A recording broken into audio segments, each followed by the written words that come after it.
Young man loses job opportunity for helping a girl, unaware that she was the CEO's daughter. The biggest opportunities in life rarely announce themselves. Sometimes they arrive disguised as impossible choices. On one rainy morning, a young man stood between his lifelong dream and a stranger's desperate cry for help. He chose compassion over success, and within minutes, he watched the doors of his future slam shut. Everyone called him a fool. Everyone believed he had thrown away the chance of a lifetime. But none of them knew the frightened young woman he had rescued carried a secret powerful enough to change his destiny forever. Before we begin, if you believe kindness always finds its way back, no matter how long it takes, take a moment to like this video, subscribe to our channel, and tell us in the comments, kindness never fails. Now, let the story begin. The city of Brookhaven woke beneath grey skies. Rain tapped against windows, buses hissed through puddles, and thousands hurried toward another ordinary Monday. For 26-year-old Ethan Carter, however, nothing about this day was ordinary. Everything he had worked for over the past 8 years depended on the next few hours. His interview was scheduled for 9 o'clock at Ashford Global Industries, one of the country's fastest-growing technology companies. The salary alone could transform his life. More importantly, it could finally lift his widowed mother out of years of financial struggle. Ethan lived in a tiny apartment on the edge of the city with his mother, Margaret. She had spent most of her life working double shifts after Ethan's father died in a construction accident when Ethan was only 12 years old. Every extra dollar she earned disappeared into school fees, books, and eventually Ethan's engineering degree. The previous night she had ironed his only formal suit 3 separate times. "You'll do great," she whispered before sunrise, smoothing the wrinkles from his jacket once again. "I hope so," Ethan smiled. "No." He looked at her. "I don't hope," she said softly. "I believe." Those simple words stayed with him as he boarded the crowded subway. The interview invitation had arrived after months of applications and countless rejections. Every rejection had chipped away at his confidence, but he never stopped trying. This opportunity felt different. Ashford Global wasn't just another company. It represented innovation, fairness, and leadership. Their CEO, Richard Ashford, was respected across the business world for rewarding character as much as talent. At least that was what people believed. Ethan checked his watch. 8:07 a.m. Perfect timing.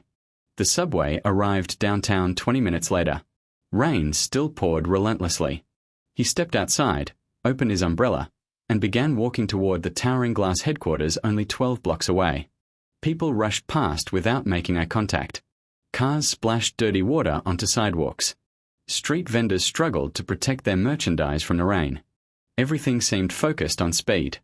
No one noticed the frightened young woman standing near the intersection. She looked around 23 years old.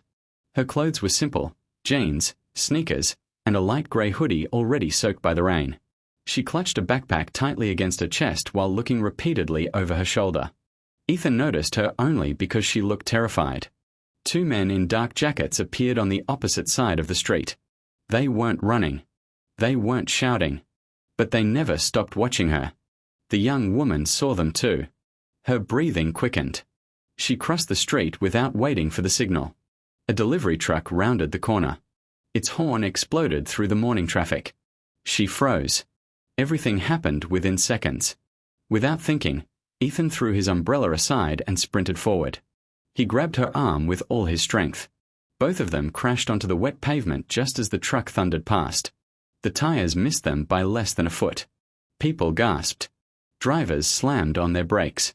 The girl lay trembling, unable to speak. "It's okay," Ethan said gently, helping her sit up. "You're safe." She looked into his eyes. For a brief moment, relief replaced panic. Then she saw the 2 men crossing toward them. "They found me," she whispered. "What?" "They're coming." Ethan turned. The 2 strangers approached quickly. One of them smiled, but there was nothing friendly about it. "There you are," he called. The young woman grabbed Ethan's sleeve. "Please." Her voice shook violently. "Don't let them take me." Ethan's heart pounded. He had no idea who these men were. No idea who the girl was. No idea what was happening. But fear like hers couldn't be faked. The taller man reached them. "There has been a misunderstanding," he said politely. She's our friend. The girl immediately hid behind Ethan. No. People nearby glanced over but kept walking. No one wanted trouble. Ethan stood between them. She says she doesn't know you. The man's smile disappeared. Move. I'm calling the police. For the first time, uncertainty flashed across the stranger's face. The second man muttered something. Both exchanged nervous glances. Within seconds, they turned around and disappeared into the crowd. The young woman collapsed onto a nearby bench, shaking uncontrollably. Ethan handed her his handkerchief. It's okay now. She tried to smile. Thank you. What happened? I can't explain. You don't have to. She stared at him with confusion. You believe me. My mother always says frightened eyes rarely lie. Tears filled hers. She lowered her head. I don't know how to repay you. You don't owe me anything. Ethan looked at his watch. 8:46. His interview started in 14 minutes. Ashford Global was still nearly 15 minutes away. He could make it if he left immediately. He stood. I should go. The girl suddenly swayed. Her face turned pale. She nearly collapsed. Ethan caught her before she hit the ground. You need a hospital. No hospitals. You're injured. I'm just exhausted. Rain continued pouring. She could barely stand. Leaving her alone felt impossible. Nearby, a small medical clinic displayed an illuminated sign. He supported her weight and walked her there. Every passing minute felt heavier than the last. The receptionist immediately brought a wheelchair. Doctors rushed her inside. Ethan remained in the waiting room, soaked and anxious. He checked the time again. 9:18 a.m. His interview had already begun. His phone vibrated. Unknown number. Mr. Carter, a professional voice asked. Yes. This is Human Resources from Ashford Global. His stomach tightened. We scheduled your interview for 9 o'clock. I know. Are you arriving? Ethan looked toward the treatment room where doctors examined the frightened stranger he had just rescued. He closed his eyes. I'm sorry. Silence. If you cannot attend on time, the position will be offered to another candidate. I understand. Would you like to explain your absence? He hesitated. No. Very well. The call ended. Just like that. Years of preparation disappeared in less than 30 seconds. He leaned back against the wall. For the first time in months, tears filled his own eyes.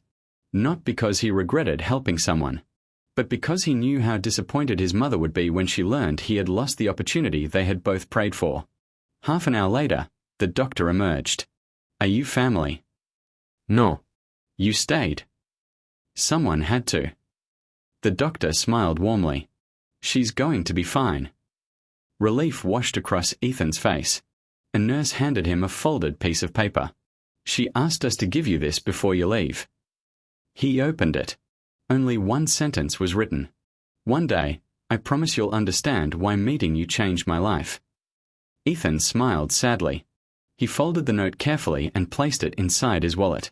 He never imagined that within 48 hours, that simple piece of paper would place him face to face with one of the most powerful families in the country, and reveal a truth that would leave an entire corporation speechless. To be continued.